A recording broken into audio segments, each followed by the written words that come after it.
G'day guys, welcome to Ian's Wonderful World. I tell you what, when it takes you 10 times to do an intro, you're a bit over it. Today, I am planting my butterfly and bee garden out. I have a set of plans that I drew up, a mud map. I'll show you that.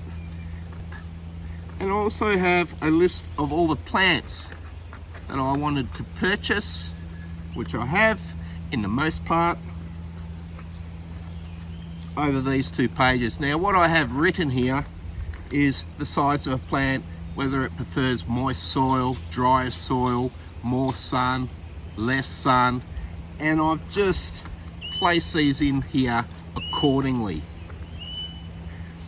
But I didn't spend too much time on it. I'm just whacking them in basically. So, very exciting day. Let's go have a look at our plants, bring them down and get started. The other exciting thing today is that I should get my 4,000th plant into my garden of less than 2 acres. Come along, it's going to be a wonderful day. Let's get these butterfly and bee plants into the ground.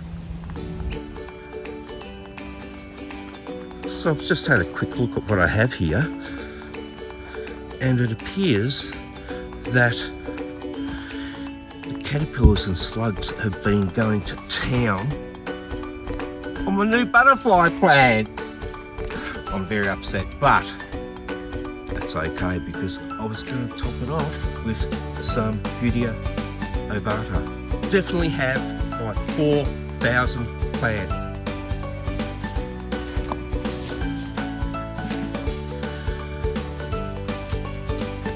I wonder if it was that big fat slug.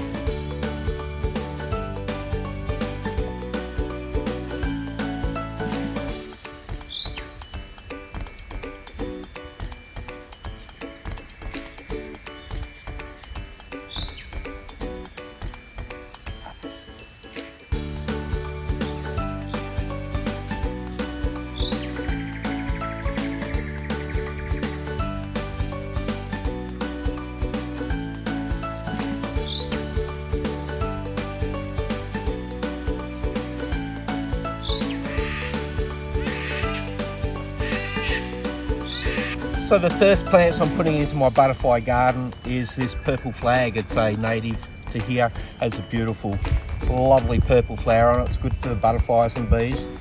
I've actually managed to pull a couple out of the garden here where they were being overrun.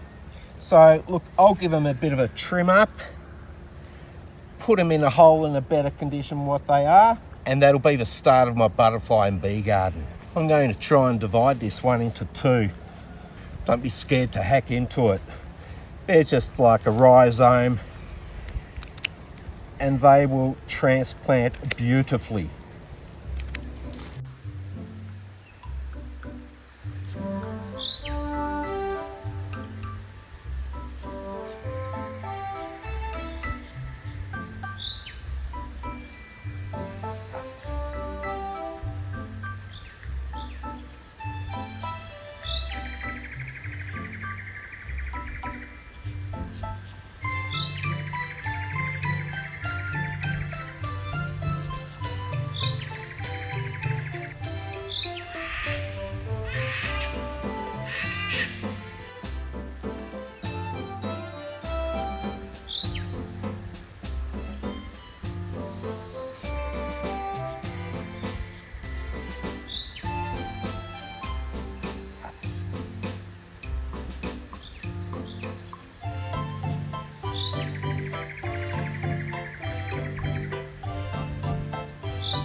There you go, guys. My butterfly and bee garden is now planted out.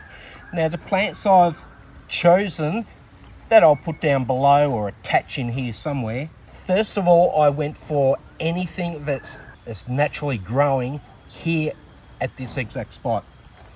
And there were a few of them, so that's really good. I think the Goodenia ovata was my 4,000th plant. And I'm really happy because this plant grows all through this area. It tolerates a lot of different conditions. You can hedge them.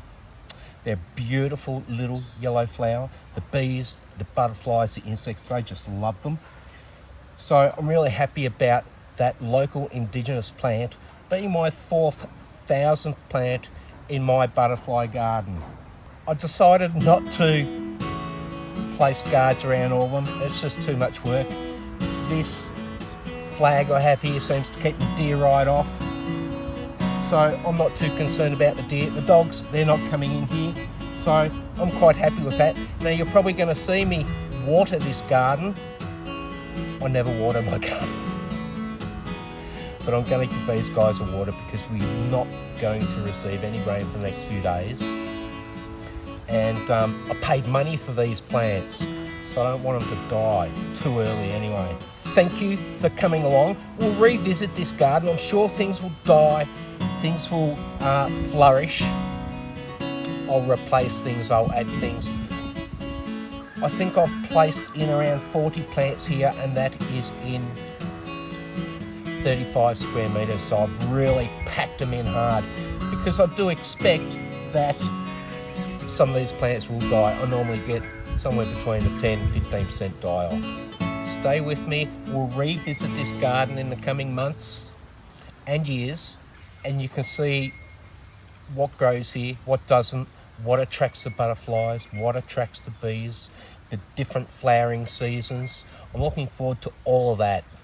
If you haven't already hit subscribe, please hit it now. Yeah, that's pretty shit. Oh well. 38, 40, 50. Let's get the texture out. Today is the 31st of the 10th, 23. 50 on a 3966 is a booming 4016. 4,000 plants in the ground. You little ripper.